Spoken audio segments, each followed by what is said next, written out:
जिंदगी के इस रण में खुद ही कृष्ण और खुद ही अर्जुन बनना पड़ता है। रोज अपना ही सारथी बनकर जीवन की महाभारत को लड़ना पड़ता है। हरे कृष्ण राधे राधे। दोस्तों, महाभारत को पंचम वेद कहा जाता है। महाभारत में बहुत सी घटनाएं, संबंध और ज्ञान विज्ञान के रहस्य छिपे हुए हैं।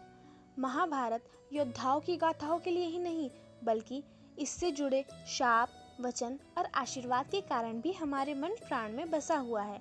आइए जानते हैं महाभारत से जुड़े कुछ रहस्य और रोचक तथ्य। पहला तथ्य, कहा जाता है कि महाभारत में 18 संख्या बहुत महत्वपूर्ण है।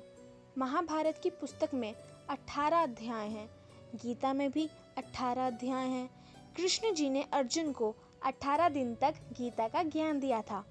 कौरवों और पांडवों की सेना में 18 अक्षौहिणी सेना थी, जिनमें 11 कौरवों की और 7 पांडवों की अक्षौहिणी सेना थी।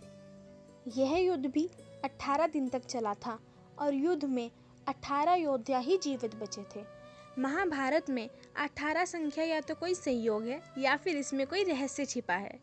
दूसरा तथ्य, कर्ण और दुर्योधन की बहुत गहरी दोस्ती थी। एक बार कर्ण और दुर्योधन की पत्नी भानुमति शतरंज खेल रहे थे। भानुमति ने दुर्योधन को आते देखकर खड़े होने की कोशिश की। कर्ण को पता नहीं था कि दुर्योधन आ रहा है। जब भानुमति खड़े होने की कोशिश कर रही थी, तब कर्ण ने उसकी मदद करने के लिए उसे पकड़ना चाहा, लेकिन कर्ण के हाथों में भानुमति की मोतियों की माला आ गई और माला टूटकर बिखर गई। तब तक दुर्योधन भी वहां आ चुका था। वह दोनों दुर्योधन को देखकर डर गए कि दुर्योधन को कुछ कहीं गलतफहमी ना हो जाए, लेकिन दुर्योधन को कर्ण पर बहुत विश्वास था और उसने बस इतना ही कहा कि ये मोतियों की उठा लो। तीसरा तथ्य, कौरवों के अलावा धृतराष्ट्र का युयुत्सु नाम का एक और पुत्र था।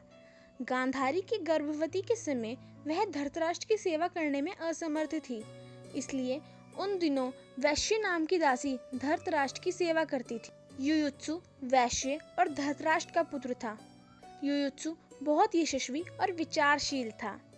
चौथा रहस्य, कहा जाता है कि गुरु द्रोणाचार्य का पुत्र अश्वत्थामा आज भी जिंदा है। अश्वत्थामा ने महाभारत के युद्ध में एक ब्रह्मास्त्र छोड़ा था, जिसमें लाखों लोग मारे गए थे।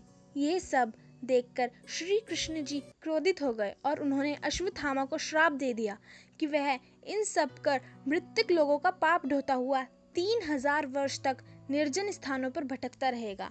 कहा जाता है कि अश्वत्थामा इस श्राप के बाद रेगिस्तानी इलाकों में चला गया था। पांचवा रहस्य, जब पांडव वारणावत नगर में रह रहे थे, एक दिन वहां कुंती ने ब्राह्मण भोज करवाया।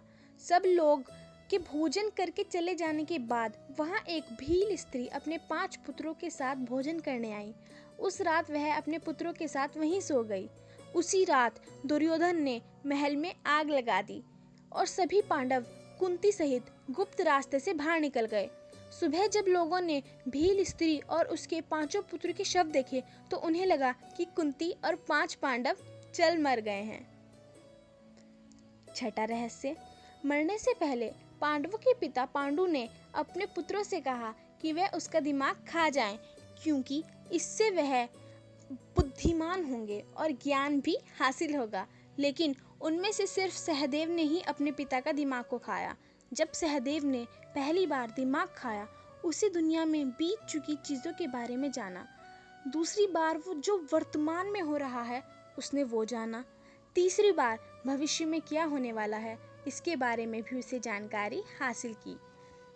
7वां रहस्य, सहदेव अपने पिता का दिमाग खाकर बुद्धिमान और ज्ञानी बन गया था। वह भविष्य को देख सकता था, इसलिए युद्ध शुरू होने से पहले दुर्योधन सहदेव के पास गया और उसे युद्ध शुरू करने का सही मुहूर्त पूछा। दुर्योधन उनका सबसे बड़ा शत्रु है। सहदेव को ये बात पता होते हुए भी उसने दुर्योधन को युद्ध शुरू करने का सही समय बताया। 8वां रहस्य, कुंती की बाल्यावस्था में उसने ऋषि दुर्वासा की सेवा की थी। ऋषि दुर्वासा ने सेवा से खुश होकर उसे एक मंत्र दिया था। इस मंत्र का प्रयोग कर कुंती किसी भी देवता का आह्वान कर उससे प्राप्त कर सकती थी। विवाह के बाद कुंती ने मंत्र की शक्ति देखने के लिए सूर्यदेव को आह्वान दिया, जिससे कर्ण का जन्म हुआ। दोस्तों, आज की वीडियो में बस इतना ही। अगर आपको ये वीडियो अच्छी लगे तो वीडियो को लाइक करें, सब्सक्राइब करें और कमेंट भी करें। राधे राधे।